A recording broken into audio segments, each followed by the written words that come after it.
क्या आपके पड़ोसी आपका सहयोग करते हैं? क्या आपका परिवार आपका सहयोग करता है? क्या आपके दोस्त आपका सहयोग करते हैं या आपका ऑफिस आपका सहयोग करता है? नहीं तो ये वीडियो आपके लिए ही है। देखिए कि कैसे दूसरों का सहयोग हासिल किया जाए। हाँ मेरे दोस्तों, मैं आपका दोस्त, आपका साथी Ravinder Sahu faith and hope maker आपको अपने चैनल फेथ फॉर होप में स्वागत करता हूँ। मुझे परखने में उसने पूरी जिंदगी लगा दी, मुझे परखने में उसने पूरी जिंदगी लगा दी। काश कुछ वक्त मुझे समझने में लगाया होता, काश कुछ वक्त मुझे समझने में लगाया होता। हाँ दोस्तों, ये हम सबके साथ होता है। हम दूसरों को परखने में ही पूरी जिंदगी लगा देते हैं। हम समझने की कोशिश ही नहीं करते दूसरे चाहते क्या हैं। अगर आप ये समझ जाएंगे कि सामने वाला व्यक्ति क्या चाहता है तो आप उसका सहयोग हासिल कर लेंगे। हाँ मेरे मित्रों, आज मैं आपको 5 एग्जाम्पल्स के साथ बताऊंगा कि दूसरों के सहयोग कैसे हासिल किया जाए। ये 5 एग्जाम्पल्स अलग अलग परिस्थितियों में हैं, अलग अलग सिचुएशंस हैं। आप एक एक एग्जाम्पल्स को ध्यान से सुनिएगा और देखिएगा किस तरीके से उन्होंने सहयोग हासिल किया। पहली चीज जो आपको इसमें याद रखनी है मेरे दोस्तों, वो ये कि हर व्यक्ति को दूसरों के विचार के बजाय अपने विचार पर ज़्यादा विश्वास होता है। ये आप अगर मेरी बात से सहमत हैं तो बोलिए। हर व्यक्ति को दूसरों के विचार के बजाय अपने विचार से ज़्यादा विश्वास होता है। यही सबके लिए है। तो इसलिए अपने विचार किसी दूसरों के गले उतारने की कोशिश ना करें। पहला एग्जाम्पल मैं आपको देता हूँ। ये एक ऑटोमोबाइल सेल्स मैनेजर का एग्जाम्पल है। एक बहुत ही बड़े ऑटोमोबाइल सेल्स मैनेजर का एग्जाम्पल मैं आपको दे रहा हूँ। एक बहुत बड़ा शोरूम था और आप जानते हैं इस वक्त कोविड-19 में सभी सेल्समैन हताश, निराश, बिखरे हुए बैठे हुए हैं। तो ऐसे में ऑटोमोबाइल सेल्समैन ने उनमें उत्साह भरने के लिए ये तरकीब लगाई। उसने एक मीटिंग को बुलाया और सभी सेल्समैन से पूछा कि आप बताएं कि आप इस कंपनी से क्या क्या चाहते हैं। सेल्समैन ने बताना शुरू किया। उसने सभी पॉइंट्स को ब्लैक बोर्ड पर नोट कर लिया। अब सेल्समैन ने सभी पॉइंट्स बता दिए। अब सेल्स मैनेजर बोला कि मैं आपके ये सारे पॉइंट्स पूरे करूंगा, मैं आपको सारी चीजें जो आपको चाहिए मैं दूंगा। अब आप ये बताइए कि ये कंपनी आपसे क्या अपेक्षाएं रखें। तो सेल्समैनों ने बताया कि वफादारी, ईमानदारी, टीम वर्क, 8 घंटे मन लगाकर काम करना, जोश इत्यादि। दोस्तों, इसके बाद ये मीटिंग एक नए उत्साह, नए आनंद और नए जोश के साथ खत्म हुई, एक नई आशा के साथ खत्म हुई। सेल्स मैनेजर ने मुझे बताया, ऐसा लग रहा था इस मीटिंग के बाद एक हमें नैतिक संयोग जाग गया है। सेल्समैन बढ़ चढ़ कर हिस्सा ले रहे थे, बढ़ चढ़ कर काम कर रहे थे और उस शोरूम की बिक्री कई गुना बढ़ गई थी मेरे दोस्तों। ऐसा क्यों हुआ? क्योंकि ये जादुई तरीका था। उसने सेल्समैन से पूछा कि बताइए आप क्या क्या चाहते हैं। तो जब हम सामने वाले से पूछते हैं कि बताओ तुम क्या चाहते हो और उसी हिसाब से काम करते हैं, तो सामने वाला व्यक्ति बड़े जोश के साथ काम करता है, बड़े एक नए उत्साह के साथ काम करता है। इस एग्जाम्पल के थ्रू आप भी अपने सेल्स को इस तरीके से बढ़ा सकते हैं। दूसरा एग्जाम्पल, बहुत ही जबरदस्त एग्जाम्पल, ये है विल्सन का एग्जाम्पल। हाँ दोस्तों, विल्सन जो कि आर्टिस्ट और बड़े बड़े टेक्सटाइल कंपनियों के लिए स्केच बनाया करता था। वो 3 साल से बहुत ही नामी गिरामी कंपनी के पास जा रहा था अपने स्केच बेचने के लिए, लेकिन वो कंपनी उसके स्केच लेती नहीं थी। वो हर सप्ताह जाता था उस कंपनी के पास, लेकिन उस कंपनी का मालिक उसके स्केच को देखता था और बोलता था, विल्सन ये स्केच मेरे काम में नहीं आएंगे यार। विल्सन को समझ में नहीं आ रहा था क्या करूं। तो उसने मानवीय संबंधों पर आधारित एक कोर्स पर पार्टिसिपेट किया, अटेंड किया कि मानवीय संबंधों को और कैसे प्रभावित कर सकते हैं। इस कोर्स को करने के बाद उसने इस कोर्स में सिखाई गई तकनीक को आजमाया और मैं तकनीक आपको बता रहा हूं दोस्तों, ध्यान से सुनिएगा।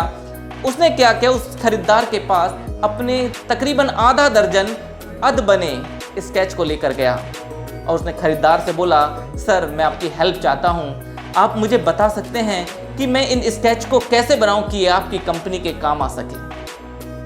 खरीदार ने बड़ी देर तक उन स्केच की तरफ देखा, ध्यान से देखा और बोला, आप इन स्केच को यहीं छोड़ जाएं, और कुछ दिनों के बाद आए। विल्सन 3 दिन के बाद फिर गया तो खरीदार ने उसे बताया कि इसमें ऐसे ऐसे, उसने सुझाव दिए कि इस स्केचों को ऐसे बनाया जाए। विल्सन ने उसके सुझाव के हिसाब से उन स्केचों को बनाया और ताज्जुब की बात यह है दोस्तों, उस खरीदार ने उन सभी स्केचों को खरीद लिया। विल्सन को बेचना नहीं पड़ा क्योंकि वो विचार खरीदार के ही थे। और ऐसा ही नहीं हुआ, उस खरीदार ने विल्सन को और भी ऑर्डर दिए और हर बार विल्सन ने उसके हिसाब से ही, उसके विचारों के हिसाब से ही सारे स्केचों को पूरा किया। विल्सन ने हमें बताया कि पहले मैं क्या कर रहा था, मुझे जो स्केच अच्छे लगते थे मैं उन्हें बेचना चाहता था खरीदार को, लेकिन मैं बेच नहीं पा रहा था, मैं असफल हुआ क्योंकि हम अपनी अच्छी चीज़ जो हमें अच्छी लग रही है हम उसे नहीं बेच सकते हैं। जो सामने वाले के नज़रिए से अच्छी लगती है वही चीज़ वो खरीदेगा। तो सामने वाले के नज़रिए को ध्यान रखें, सामने वाले के लोग को समझें। तीसरा एग्जाम्पल दोस्तों बड़ा ही ज़बरदस्त, बहुत ही खूबसूरत। ये एग्जाम्पल है बहुत ही बड़े हॉस्पिटल सेक्टर का। हाँ मेरे दोस्तों, एक बहुत बड़ा हॉस्पिटल सेक्टर है, उसके डॉक्टर हैं एस.के. पॉल। वो अपने सभी हॉस्पिटलों को एक्सरे मशीन खरीदना चाहते थे, सभी हॉस्पिटल के लिए एक्सरे मशीन खरीदना चाहते थे। बहुत सारे एक्सरे मशीन कंपनी के निर्माताओं, कंपनी के रिप्रेजेंटेटिव्स डॉक्टर एस.के. पॉल के पास आते थे, अपने अपने एक्सरे मशीन की खूबसूरती बताते थे, अच्छाइयाँ बताते थे। लेकिन विल्सन, और माफ़ कीजिएगा, डॉक्टर एस.के. पॉल को समझ में नहीं आ रहा था कि कौन सी मशीन खरीदूं, कौन सी एक्सरे मशीन अच्छी होगी। लेकिन उन सभी निर्माताओं में एक निर्माता बड़ा चतुर था, उसे शायद मानवीय संबंध का जानकारी थी। उसने एक लेटर लिखा डॉक्टर एस.के. विल्सन को, सर हमारी कंपनी ने एक बहुत ही आधुनिक एक्सरे मशीन बनाई है जिसमें कुछ एरर हो सकते हैं, क्या आप समय निकालकर हमारी कंपनी में आ सकते हैं और हमें बता सकते हैं कि ये एक्सरे मशीन आपके व्यवसाय के लिए कैसे अच्छे से काम कर सकती है। मैं मानता हूं कि आपके पास समय बहुत कम होगा, आप व्यस्त होंगे, आप मुझे बता दीजिए, मैं आपको लेने के लिए गाड़ी भेज दूंगा। Doctor S K. पॉल को बड़ा आश्चर्य हुआ क्योंकि पहली बार किसी कंपनी ने ऐसा लेटर लिखा था, लेकिन उन्हें खुशी भी थी क्योंकि उन्हें महत्वपूर्ण समझा गया था। उन्होंने एक डिनर के समय में कैंसिल करके, एक डिनर को, अपॉइंटमेंट को कैंसिल करके वो उस एक्सरे मशीन को देखने गए। जब उन्होंने उस एक्सरे मशीन को ध्यान से देखा दोस्तों, तो उन्होंने क्या पाया, उस एक्सरे मशीन के अंदर तो बहुत सारी खूबियाँ थी, बहुत अच्छाइयाँ थी, बहुत ही आधुनिक थी। तो फिर उस एक्सरे मशीन को उन्हें खरीदने के लिए कुछ सोचना नहीं पड़ा, उन्होंने एक्सरे मशीन को खरीद लिया। हाँ मेरे दोस्तों, कोई उन्हें लगा यार ये तो इतनी अच्छी मशीन है, क्योंकि उन्हें बड़े ध्यान से देखा था। और उस एक्सरे कंपनी को भी बेचना नहीं पड़ा क्योंकि उन्होंने इतना अच्छे तरकीब लगाई कि वो खुद डॉक्टर एस.के. पॉल उनके पास चल कर आ गए। ये होती है दोस्तों कामयाबी की राह, ये होती है सहयोग लेने का तरीका। चौथा एग्जाम्पल बहुत ही जबरदस्त, Woodrow Wilson, president of America. हाँ दोस्तों, वुडरो विल्सन के एक सलाहकार थे कर्नल हाउस। मैं एक लेख में पढ़ रहा था कि कर्नल हाउस राष्ट्रीय और अंतर्राष्ट्रीय सभी चीजों के लिए वुडरो विल्सन को सलाह देते थे। इवन वुडरो विल्सन, मानोगे नहीं, अपने कैबिनेट से भी सलाह नहीं लेते थे, कर्नल हाउस से ही लेते थे। तो कर्नल हाउस ने खुद बताया कि ऐसा क्या था उनके पास कि वुडरो विल्सन उन्हीं से सलाह लेते थे। उन्होंने बताया कि मैं प्रेसिडेंट को अच्छे से जान गया था, उन्हें क्या पसंद है, मैं उनके विचार जान चुका था। अब मुझे कोई भी बात उनको कहलवानी होती थी, उन्हें मनवानी होती थी, तो मैं उनके कान में उस बात को डाल देता था। शुरुआत में उनके अंदर हल्की फुल्की रुचि पैदा कर देता था, फिर उसके बाद वुडरो विल्सन उसके बारे में सोचते रहते थे और उन्हें ऐसा लगता था जैसे ये सुझाव उन्हीं का है। एक बार की बात वो बताते हैं, एक बार मैंने उन्हें कोई सुझाव दिया और कुछ दिनों के बाद डिनर टेबल पे वुडरो विल्सन साहब ने वही सुझाव ऐसे बताया जैसे वो उन्हीं का सुझाव हो, और मैं सहमत हो गया। दोस्तों, इस पर उन्होंने ये नहीं बोला कि कभी कि वुडरो विल्सन को कि वो सुझाव मेरा था, उन्हें तो सिर्फ परिणाम चाहिए थे, वो परिणाम देखते थे। और इवन तो जो कर्नल थे ना, कर्नल हाउस, वो भरी सभा में भी इस सुझाव का श्रेय प्रेसिडेंट साहब को ही देते थे। दोस्तों, श्रेय दें, काम निकलवाएं, इस तरीके से वो उनके चहेते थे। पांचवा एग्जाम्पल मेरा खुद का।